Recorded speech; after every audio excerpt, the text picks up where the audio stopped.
আসসালামু আলাইকুম। আমার অ্যাকাউন্টিং সফটওয়্যার থাকলেই কি আমি অটোমেটিক্যালি ই-ইনভয়েসিং এর জন্য রেডি? সবাই জানতে চাচ্ছেন যে আমি তো অ্যাকাউন্টিং সফটওয়্যার নিয়ে নিয়েছি। তো বাকি সব কাজ কিভাবে হবে? অনেক প্রশ্ন আপনাদের। তো আপনাদের প্রশ্নের আলোকে আমরা ৪ টি পর্ব করেছি। আজকে ৫ম এপিসোড ই-ইনভয়েসিং নিয়ে। আমাদের সাথে থাকুন। আশা করি আপনাদের প্রশ্নের আলোকেই উত্তরগুলো সাজানো আপনারা উপকৃত হবেন। তো যে প্রশ্নটি দিয়ে আমরা শুরুতেই শুরু করতে যাচ্ছি সেটি হচ্ছে যে ইনভয়েসিং অটোমেটিক্যালি কি আ এটা এস্টাবলিশড বা ইমপ্লিমেন্ট হয়ে যাবে কিনা? উত্তর হচ্ছে না। এটি সবচেয়ে বড় ভুল ধারণা। অনেক ব্যবসা প্রতিষ্ঠান উদ্যোক্তা ভাই মনে করছেন যে উনার অ্যাকাউন্টিং সফটওয়্যার আছেন। তো সেই ক্ষেত্রে ই-ইনভয়েসিং জন্য উনি রেডি। বাস্তবে বিষয়টি এরকম না।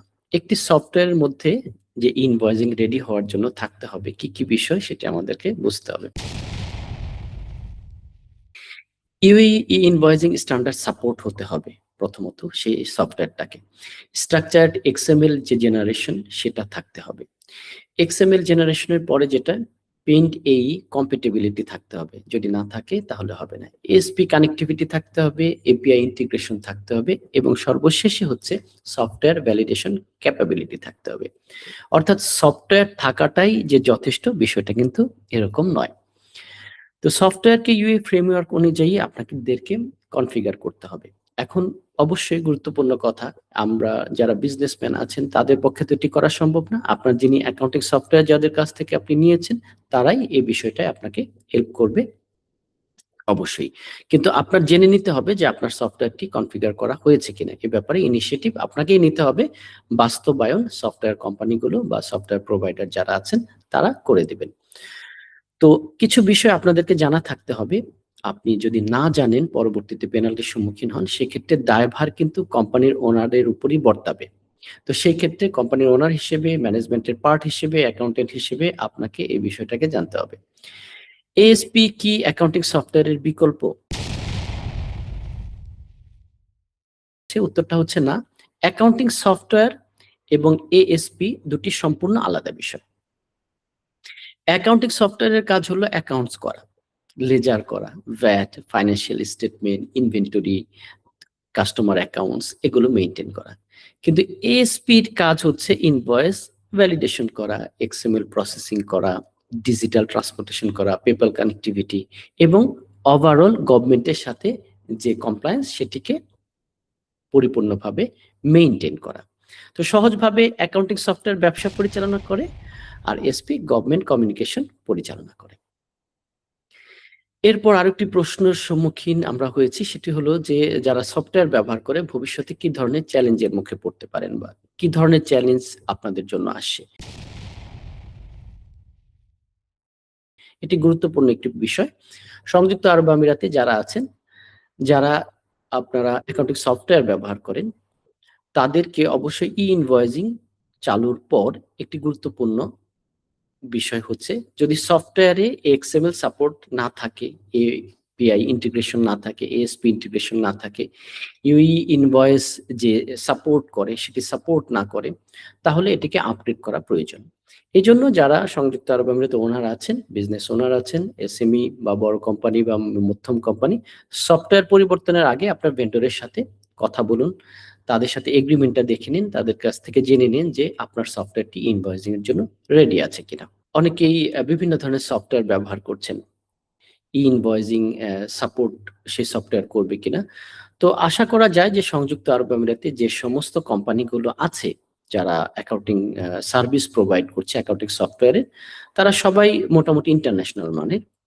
তো লোকাল বা ইন্টারন্যাশনাল যেটাই হোক, প্রত্যেকটা সফটওয়্যার কোম্পানির দায়িত্ব হচ্ছে ইনভয়েসিং এর যে সমস্ত আনুষ্ঠানিক কমপ্লায়েন্স গুলো, যে আনুষ্ঠানিক প্রসেসিং গুলো, নীতি-গীতি গুলো সেগুলো পালন করে ক্লায়েন্টের জন্য সহজবোধ্য করে তোলা। তারপরেও আপনি বিজনেস ওনার হিসেবে অবশ্যই আপনাকে এটা জেনে নিতে হবে সফটওয়্যারটি রেডি কিনা। যে ভার্সন ব্যবহার করছেন সেটি সাপোর্ট করে কিনা এবং এটির জন্য আপনার কোনো কনফিগারেশনের পরিবর্তন আনতে হবে কিনা আপনার সিস্টেমে। এই বিষয়গুলো আপনারা অবশ্যই ভেন্ডরের কাছ থেকে কনফার্ম হয়ে নিবেন। ইআরপি সিস্টেম থাকলেই যে সবসময় যে আপনার অ্যাকাউন্টিং সফটওয়্যারটি ইনভয়েসিং এর জন্য রেডি আছে সেটি কিন্তু না।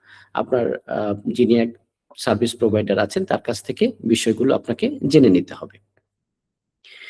এপিআই ইন্টিগ্রেশন আসলে কি? এরকম কিছু প্রশ্ন। এগুলো যদিও আইটি ভিত্তিক প্রশ্ন, বাট এখন আইটির বিষয়গুলো আমাদের মধ্যে চলে এসেছে। আমরা না চাইলেও, ইচ্ছা না থাকলেও আমাদের অনেক বিষয় জেনে নিতে হবে, জানতে হবে। এপিআই হলো সফটওয়্যার টু সফটওয়্যার কমিউনিকেশন। ধরুন আপনি একটি ইনভয়েস তৈরি করলেন, তো সেইটা কি হবে? অ্যাকাউন্টিং সফটওয়্যার ব্যবহার করলেন। এপিআই এর মাধ্যমে এএসপি, অ্যাক্রিডিটেড সার্ভিস প্রোভাইডার, এরপর বায়ার, এভাবে এফটিএ ফ্রেমওয়ার্ক সবকিছু অটোমেটিক হয়ে যাবে। তো এই বিষয়গুলো আপনার অটোমেটিক ঘটানোর জন্য এপিআই ইন্টিগ্রেশনটা খুব বেশি দরকার। তো আপনাকে আগে কি করতাম আমরা? ইমেইল অ্যাটাচমেন্টে ইনভয়েস পাঠাতে হতো, এখন যেটা হবে না। তো আজকের দিনের বাস্তবতা এরকম যে ইনভয়েস এটাকে পিডিএফ করে নিয়ে আমরা ইমেইলের মধ্যে পাঠাই কাস্টমারকে। বাট ফিউচার যেটা হবে সেটা হলো ইনভয়েস এক্সএমএল এর মাধ্যমে, এপিআই ইন্টিগ্রেশনের মাধ্যমে, এএসপি অ্যাক্রিডিটেড সার্ভিস প্রোভাইডারের মাধ্যমে কাস্টমারের সফটওয়্যার টু সফটওয়্যার হয়ে যাবে। এরপর যেটা হচ্ছে যে স্মল বিজনেস কি ইআরপি কিনতেই হবে? বিষয়টা এরকম না যে ইআরপি কিনতে হবে কি হবে না। বিষয়টা হচ্ছে যে আপনার কমপ্লায়েন্স মেইনটেইনের জন্য যতটুকু আনুষ্ঠানিকতা দরকার, যতটুকু আপনার করণীয় ততটুকু করতে হবে। ইআরপি বড় প্রতিষ্ঠানের জন্য আমরা সবাই জানি। স্মল বিজনেসের জন্য অনেক সফটওয়্যার আছে। সেই সফটওয়্যারগুলো আপনাদের ব্যবহার করলেই যথেষ্ট থাকবে। আরেকটি প্রশ্ন আমাদের কাছে এসেছে যে বিজনেস ওনার কিভাবে বুঝবেন তার সফটওয়্যার রেডি? আমরা একটু আগেই এই বিষয়টা নিয়ে কথা বলেছি। ভেন্ডরকে প্রশ্ন করুন যে আপনার সফটওয়্যারটি কি ইউই ইনভয়েসিং এক্সএমএল আ জেনারেট করতে পারে কিনা? এএসপির সাথে এপিআই ইন্টিগ্রেশন আছে কিনা? পেইন্ট যে এই সাপোর্ট করে কিনা? তারপর যেটা হচ্ছে আ স ফিউচারে কোনো আপডেট এগুলো জেনে নিবেন, যেগুলো ফ্রি হবে নাকি এগুলো পেইড করতে হবে? পেইড যদি হয় কি ধরনের পেইড? এটা কতদিন পর্যন্ত সময় লাগবে যেকোনো আপডেটেশন এর জন্য? ততদিন পর্যন্ত কিভাবে আপনি কাজ করবেন? এই A to Z বিষয়গুলো আপনারা অবশ্যই বিজনেস ওনার হিসেবে আপনাদের রাইট জেনে নিবেন। ইনভয়েস ভ্যালিডেশন কিভাবে কাজ করে? ক্রেডিট নোট ইন্টিগ্রেশন আছে কিনা? এফটিএ কমপ্লায়েন্স সাপোর্ট করে কিনা? যদি ভেন্ডর পরিষ্কার উত্তর দিতে না পারে আপনি সতর্ক হন, তার সাথে বসুন, কথা বলুন। তারপর বিষয়গুলোকে বুঝে নিন, সহজবোধ্য করে নিন নিজের জন্য। আরেকটি বিষয়, অ্যাকাউন্টিং সফটওয়্যার পরিবর্তনের আগে কোনো ডেটা ব্যাকআপ রাখা জরুরি কিনা? অত্যন্ত গুরুত্বপূর্ণ একটি প্রশ্ন, হিস্টোরিক্যাল ডেটা আপনার অ্যাকাউন্টিং সফটওয়্যারে। আপনি এতদিন আপনার বিজনেস যেভাবে পরিচালনা করছেন সেটার হিস্টোরিক্যাল সমস্ত ডেটাগুলো আপনার অ্যাকাউন্টিং সফটওয়্যারে থাকে। এইজন্য customer ledger, supplier ledger, general ledger, trial balance, inventory, fixed asset, VAT record, credit note, payment history, bank reconciliation, এগুলো প্রত্যেকটি বিষয় আপনি মাইগ্রেশন করার আগে কোনো ডেটা যেন লস না হয় সেগুলো আপনার খেয়াল রাখতে হবে, বিকজ ডেটা লস হলে আপনার অডিটে প্রবলেম হতে পারে। 2026 এবং 27 সালে ইউএই বিজনেসের সবচেয়ে গুরুত্বপূর্ণ প্রস্তুতি কি হওয়া উচিত? শুধু সফটওয়্যার কেনা নয়, একটি পূর্ণাঙ্গ ডিজিটাল ট্রান্সফরমেশন প্ল্যান তৈরি করতে হবে। ছোট কোম্পানি হোক, বড় কোম্পানি হোক, একক কোম্পানি হোক, সোল এস্টাবলিশমেন্ট, আপনার যে ধরনের কোম্পানি থাকুক না কেন, এই ধরনের একটা প্ল্যান থাকতে হবে যার মধ্যে থাকবে accounting review, software review, ASP selection, master data cleaning, customer TRN verification, invoicing workflow, staff training থাকবে অবশ্যই, ইন্টারনাল টেস্টিং, নিজেরা টেস্ট করে দেখবেন, মান্থলি রিকনসিলিয়েশন, সাইবার সিকিউরিটি, সর্বশেষ ব্যাকআপ পলিসি।